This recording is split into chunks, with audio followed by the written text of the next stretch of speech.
L'aéroport international de Moscou, véritable géant logistique et l'un des carrefours aériens les plus stratégiques du monde, était plongé dans une atmosphère de tension palpable ce matin-là. Chaque recoin de l'établissement, chaque coin de rue autour de la gigantesque structure, semblait frémir sous l'intensité du moment. Il y avait quelque chose d'unique et de crucial qui se préparait, l'arrivée de Vladimir Poutine, le président de la Russie. Ce n'était pas juste une autre escale ou un vol commercial. C'était un événement qui exigeait une sécurité maximale, une organisation millimétrée et une vigilance extrême. L'aéroport était en alerte totale, comme un serpent prêt à bondir. Le terminal était bien plus qu'un simple lieu de transit ce matin-là. C'était un centre nerveux où chaque geste, chaque mot, chaque mouvement avait une importance capitale. Les autorités locales, conscientes du poids politique que cet accueil revêtait, se préparaient à toute éventualité. Les journalistes et les diplomates internationaux s'étaient amassés dans les salons réservés, observant les écrans qui suivaient l'avion présidentiel, s'attendant à toute surprise ou anicroche qui pourrait surgir. Les dirigeants de l'aéroport, bien que formés pour gérer des personnalités de la plus haute stature, savaient qu'aucune erreur ne serait pardonnée, surtout avec quelqu'un comme Poutine.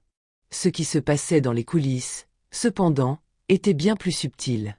La pression qui pesait sur les employés de sécurité était immense. L'aéroport avait l'habitude d'accueillir des dignitaires, mais la préparation pour la venue d'un leader mondial comme Poutine allait bien au-delà de la routine. Le personnel de sécurité était sous le contrôle d'un centre de commandement où des informations sur le trajet du vol de Poutine étaient constamment mises à jour. Chaque mouvement, chaque arrivée était scrutée et validée en temps réel. Mais dans ce tourbillon d'informations et de vérifications, un élément serait négligé, une erreur insignifiante mais fatale.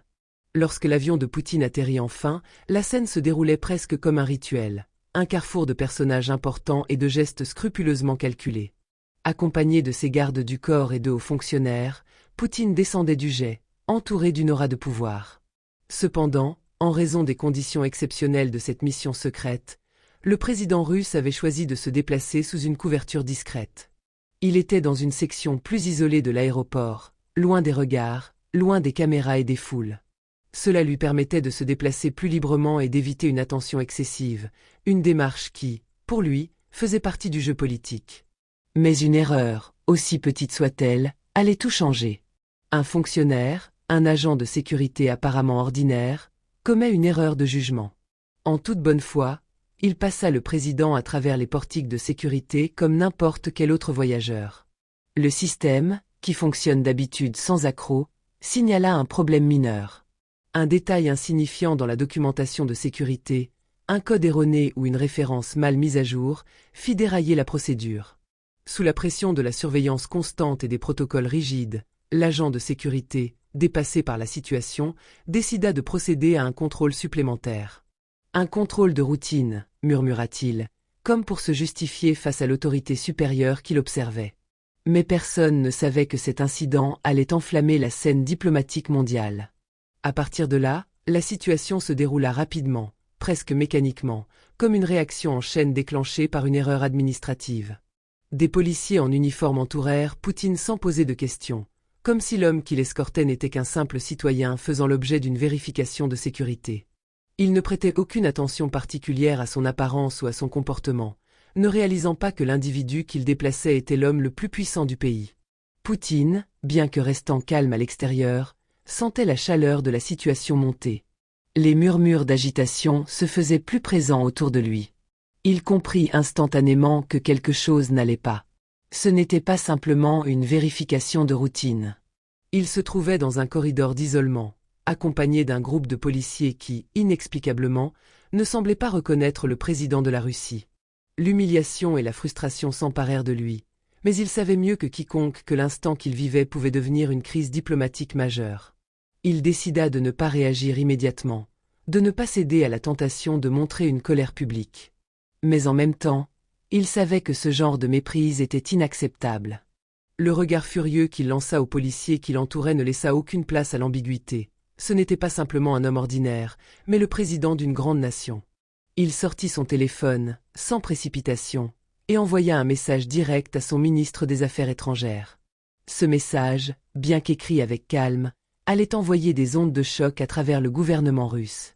Le message arriva à destination en quelques secondes.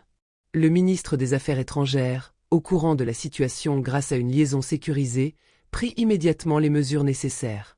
D'un seul coup, l'incident, bien que banal au départ, prenait une toute autre tournure. Poutine, fidèle à son caractère stratégique, choisit de ne pas escalader la situation publiquement tout de suite. Il savait que cette erreur administrative avait des implications bien plus grandes. Lorsque l'incident atteignit les oreilles des autorités russes, la réaction initiale fut glaciale, marquée par un silence assourdissant. La stupéfaction s'installait au Kremlin comme une vague déferlante, et à mesure que les premières informations parvenaient des dépêches, la colère monta lentement, mais irrésistiblement. Les premières rumeurs s'étaient propagées sur les réseaux sociaux, attisant une vague d'indignation. Puis vinrent les rapports officiels et la confirmation du pire. Le président de la Russie, Vladimir Poutine, avait été traité comme un simple citoyen ordinaire, soumis à un contrôle de sécurité erroné, et escorté vers la sortie de l'aéroport sans la moindre reconnaissance de son statut.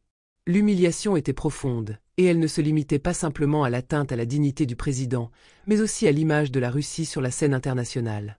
Le Kremlin se sentait en alerte maximale, conscient des ramifications diplomatiques que cet incident allait provoquer. La presse russe, traditionnellement loyale mais toujours prête à dénoncer une faiblesse perçue, s'empara de l'affaire avec une virulence sans précédent. Les chaînes d'information nationales et internationales s'emballèrent. Les titres se succédaient à un rythme effréné. Poutine traité comme un criminel à son arrivée à l'aéroport, l'humiliation de la Russie dans son propre sol, et incident diplomatique sans précédent, l'aéroport de Moscou fautif. Le Kremlin, pressé de restaurer l'honneur national, exigea des réponses immédiates. Des discussions internes s'intensifièrent dans les couloirs du pouvoir. Le ministre des Affaires étrangères de la Russie, qui se trouvait déjà dans une réunion avec les autorités locales, se prépara à une intervention en urgence. Alors que les diplomates russes se concertèrent, une seule question restait en suspens. Comment minimiser les dégâts de cette bévue monumentale?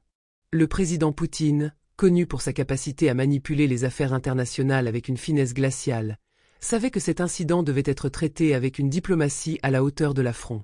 Mais les conseillers et les porte-paroles du Kremlin avaient une autre pression: restaurer l'image de la Russie sur le plan international tout en évitant une escalade inutile.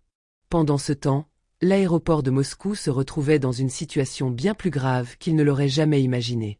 Au début, les responsables avaient pensé que l'incident était mineur, une erreur administrative rapidement rectifiable. Cependant, la prise de conscience de l'ampleur de l'erreur s'opéra lentement, dans une succession de découvertes alarmantes. Les réunions d'urgence s'enchaînèrent dans les bureaux de l'aéroport, et les responsables, d'abord choqués, virent rapidement l'étendue des répercussions. L'incident n'était plus une simple bavure de sécurité. Il s'agissait d'une humiliation publique d'un chef d'État et par conséquent de la Russie elle-même. Les autorités aéroportuaires, nerveuses et paniquées, se précipitèrent pour organiser une série de conférences de presse, appelant à des excuses publiques immédiates. Mais les mots de contrition semblaient à la fois insuffisants et tardifs face à l'ampleur de la situation. Un climat de panique s'installa parmi le personnel de l'aéroport. Nombre d'entre eux, pris au piège dans les procédures de sécurité et dans l'effervescence des événements, ne pouvaient imaginer que leur maladresse entraînerait une telle déflagration diplomatique.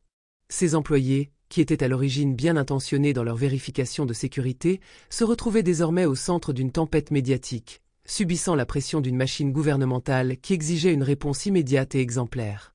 Les conférences de presse se succédaient, où les porte-paroles tentaient de justifier les actions de l'aéroport, mais les excuses officielles paraissaient de plus en plus futiles face à la fronde internationale qui se profilait. « L'erreur est regrettable », déclarait un responsable de l'aéroport. « Nous nous excusons sincèrement pour l'incident et mettons tout en œuvre pour clarifier la situation. » Mais ces mots semblaient creux, noyés sous le poids de la colère qui montait en Russie et au-delà de ses frontières.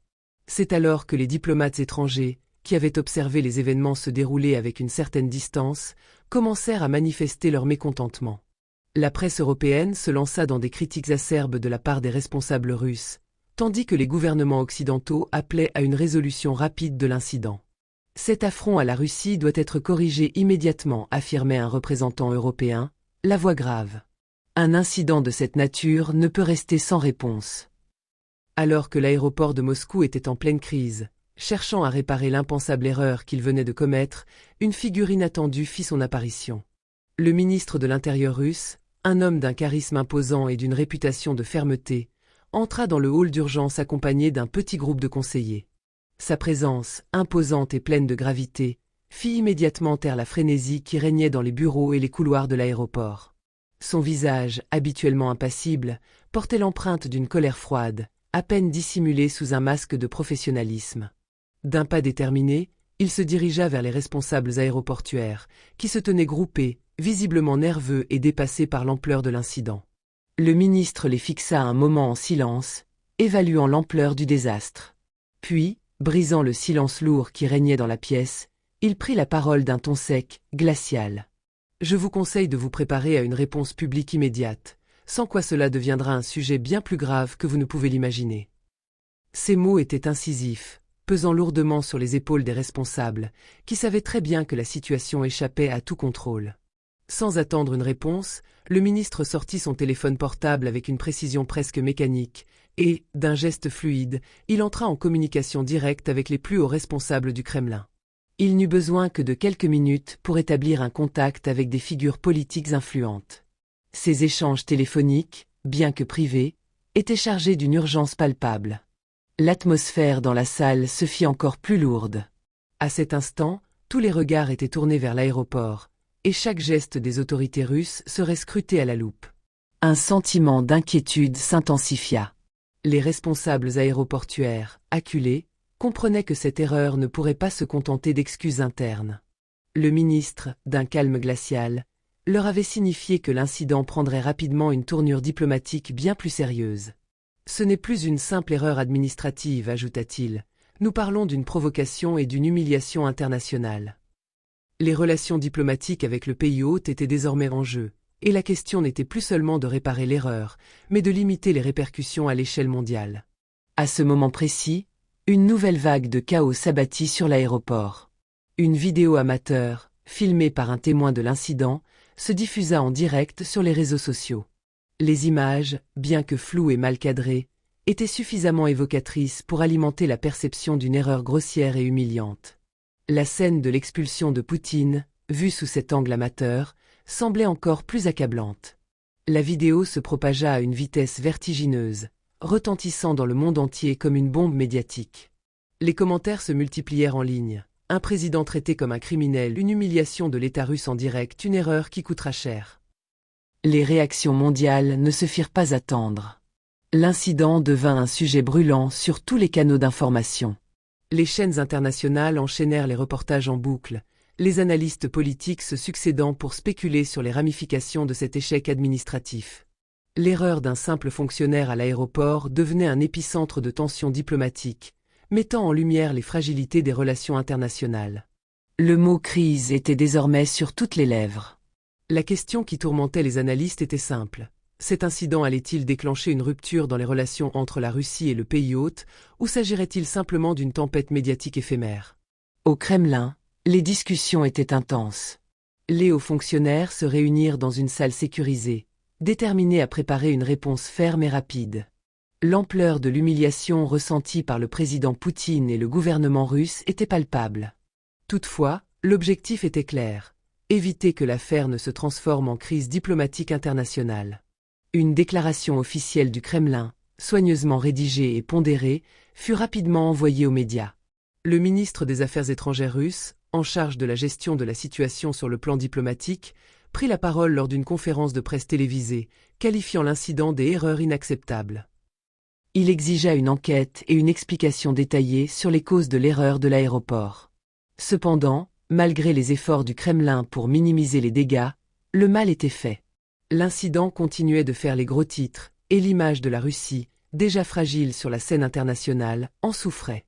Les responsables de l'aéroport, eux, prenaient conscience de l'ampleur de l'erreur qu'ils venaient de commettre. L'humiliation publique de Poutine ne pouvait être effacée d'un coup de plume. Pendant que l'aéroport et le Kremlin s'efforçaient de réparer les pots cassés, l'aéroport de Moscou annonça, dans un communiqué officiel, une série d'excuses formelles adressées non seulement à Poutine, mais aussi à la nation russe. Le personnel impliqué dans l'incident fut immédiatement réaffecté à d'autres tâches administratives. Cependant, malgré les tentatives de restauration de l'ordre, l'atmosphère à l'aéroport ne serait plus jamais la même.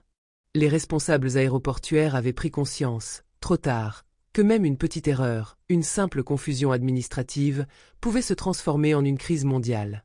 Ils avaient sous-estimé la fragilité de la situation et la répercussion que pouvait avoir un événement qui semblait au départ insignifiant. Ce jour-là, l'aéroport de Moscou et le Kremlin apprirent une leçon brutale. Même les plus petites failles dans les rouages administratifs pouvaient mener à des conséquences dévastatrices sur la scène mondiale. L'incident, bien qu'il fût officiellement résolu, laissa des cicatrices diplomatiques profondes qui marqueraient les relations internationales pour longtemps.